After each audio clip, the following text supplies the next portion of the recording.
નમસ્કાર. નવપ્રવાહ ગુજરાત ન્યૂઝમાં આપનું હાર્દિક સ્વાગત છે. વડોદરાના ઘાઘરેટિયા સોમા તળાવ વિસ્તારમાં છેલ્લા 30 વર્ષથી મસ્તાન બાવાનો ઉરસ શરીફ ઉજવાઈ રહ્યો છે. દર વર્ષે રમઝાન ઈદ બાદ 9મી અને 10મી ચાંદે આ પવિત્ર ઉરસનું આયોજન કરવામાં આવે છે. આ પ્રસંગે ભંડારાનું આયોજન થાય છે, જેમાં હિન્દુ અને મુસ્લિમ ભાઈઓ એકસાથે બેસીને પ્રસાદ ગ્રહણ કરે છે. આ દ્રશ્ય સમાજમાં એકતા અને ભાઈચારાનો મજબૂત સંદેશ આપે છે.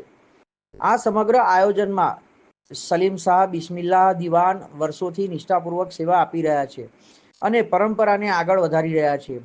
ઘાઘરેટિયા સોમા તળાવનો આ ઉરસ માત્ર ધાર્મિક કાર્યક્રમ નથી, પરંતુ હિન્દુ મુસ્લિમ એકતાનું જીવંત પ્રતીક બની ગયો છે, જે સમાજને જોડવાનો સંદેશ આપે છે. घाघरेटिया मस्ता बाबा की दरगाह है, सोमा तालाब के पास आई है बोले ने बाबा का उर्स रमजान महीने बाद आता है। 9वां 10वां चांद रखते हैं मैं उर्स सब कौमी एकता से सब दाल पुलाव की नियत बना दे भाई, भंडारा करते सब आती है पब्लिक हमारे पास। कितने बरस से होता है?